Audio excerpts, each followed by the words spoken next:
Երաբլուրի մուտքի մոտ ծնկի գալով, լաց լինելով, լացակումած ներս մտա։ Սրտիս խորքում ցավ զգացի, ցավս անխոս պահեցի։ Լուր նայեցի շուրջ բոլորս, ջահել տղերք ես տեսա։ Մեկը կարծես շփտում էր։ 21-րդ դարում կարելի է ասել դժվար է հանդիպել այնպիսի պատանիների, ովքեր չեն կապված համակարգչի հետ ու ունեն սեր դեպի գիրը, գրականությունը, կրոնը, եկեղեցին, երաժշտությունն ու արհեստը։ Այս թվարկածներից ամբողջական փունջը մենք նկատեցինք մեր այսօրվա հաղորդաշարի հերոսի մեջ՝ Սերգեյ Մուրադյան, ով ծնվել եւ ապրում է Ախալքալակի մունիցիպալիտետի Խուլգումո գյուղում։ Ահա նրա պատմությունը։ Ես Սերգեյ Մուրադյանն եմ, Ախալքալակի շրջանի գյուղ Խուլգումոյից, 15 տարեկան եմ, ունեմ տպագրված 2 գիրք՝ Սվերների խաղաղ քաղաքը եւ Թաց վերքերը։ Իմ գրքի հովանավորն է Մխիթարյան ճեմարանը։ Իմ գրքերը տպագրվել են Երևանի Մխիթարյան ճեմարանում։ Սա իմ գիրքն է Թաց վերքեր։ Շնորհակալություն եմ հայտնում Տեր Ռուբենին եւ Հայր Եղիային։ Հայր Եղիայի օգնությամբ լույս տեսավ իմ առաջի գիրքը։ Հայր Եղիան օգնեց, որպեսզի ունենամ իմ առաջի գիրքը եւ իմ բոլոր բանաստեղծություններով։ Ես սկսել եմ գրել 9 տարեկանից եւ մինչ այսօր գրում եմ եւ ուզում եմ շարունակել գրել բանաստեղծությունները։ Ես ունեմ գրած Երաբլուրի մասին, Ջավախքի մասին, Պապիկիս մասին, նաեւ Գուրի Եթեր Ավետիսյանի մասին։ Երկի թագը շնորհեցիր դու ինձ Տեր, սիրո խղճի լույս հագցրիր դու ինձ Տեր, ծնկաչոք եմ ես քո առաջո հզոր, քո անմահի պսակն էլ դիր գլխիս Տեր, շարունակես եւ քո հատորներդ ուրախանան քեզանով։ Վերնեւից քեզ Ես հաճախում եմ 11 տարեկանից Սուրբ Ստեփանոս եկեղեցի, Խուլգումոյի Սուրբ Ստեփանոս եկեղեցի, ինձ առաջնորդել է Տեր Ռուբենը եւ Հայր Եղիան։ Ես այս ամենը շատ արագ եմ հասցնում, ինձ համար ազատ ժամանակ գոյություն չունի։ Ես զբաղվում եմ դհոլով, հաճախում եմ երաժշտական դպրոց, հաճախում եմ Սուրբ Ստեփանոս եկեղեցի, բարձրանում եմ խորան, եկեղեցում սարգավակ եմ։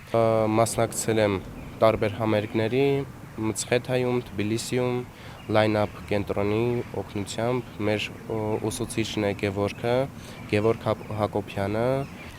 ես եւ Տիկին Սիլվան հոգետուն գրողների միության անդամներն ենք, Տիկին Սիլվասի Փանուհին հոգետան գրողների միության նախագահն է, իսկ ես Սերգեյ Մուրադյանը հոգետուն գրողների միության քարտուղարը։ Երիտասարդի գրքերի հանդեպ ունեցած սերն ու ներշնչանքը գալիս է ընտանիքից։ Նրա պապը Սերգո Մուրադյանը եւս ունի շատ գրվածքներ, սակայն վերջիններս տպագրված չեն։ Իմ բանաստեղծական ու պոեզիայի հանդեպ սերը եկել է պապիկիցս Սերգո Մուրադյանից։ Նա նույնպես եղել է բանաստեղծ, բայց իր բանաստեղծությունները չեն տպագրվել, չեն հրատարակվել գրքեր։ Ինքը շատ մեծ երազանք է ունեցել գրքեր ունենալ, բայց չի տպագրվել։ Ես մտածում եմ, որ ես իր նպատակները կարդարացնեմ։ Նաև ես ուզում եմ ընթերցել այսօր իմ պապիկի գրած բանաստեղծությունը, Սերգո Մուրադյանի բանաստեղծությունը։ Սպասում։ Հոգնած հայացքով, անքուն ու տրտում, նայում եմ փոխված աստղերի ծովին, ուզում եմ տեսնել նրանց հայլում, աչքերս կթոտ, աչքերս ծովին։ Եվ երբ արևն է լույսը մաղում, այս միշտ հին ու նոր աշխարհի վրա,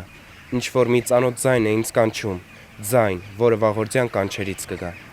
Եվ երբ տեսնում եմ քեզ նման մեկին, ցնորքների մեջ լողում է հոգիս, քիչ է մնում քեզ ասելու տղակ, նրան շշնջամ միակ սիրելիս։ Բայց զեփյուրը, որ հերվից է գալիս, քո բույրն է բերում համբույրի նման, եւ փսում է ձայնով կարոտիս, կգան աշուտով, սպասիր նրան։ Ինձ համար ամենակարևորը գիրգրականությունն է, ես սիրում եմ ազատ ժամանակ, ամառային արձակուրդներին ես շատ եմ զբաղվում գիրգրականությամբ, գրում եմ տարբեր բանաստեղծություններ, տատիկս ինձ ոգեշնչող է իմ տատիկն է եւ հորաքույրը։ Ազատ ժամանակ զբաղվում եմ մոմագործությամբ, դեկորատիվ մոմեր եմ պատրաստում, 2 սերտիֆիկատ ունեմ ստացած Ռուսաստանի կողմից, նաև զբաղվում եմ գիպսեգործությամբ։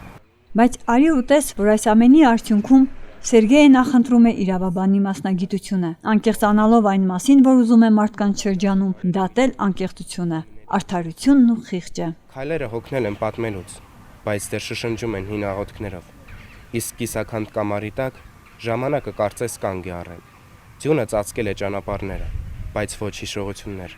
որ այս լռության մեջ դարերի շունչն է պահում։ Վանքը լուռ է հիմա, բայց նրա քարերի մեջ ապրում են հին աղոթքներ, որ երբեք չեն մարում։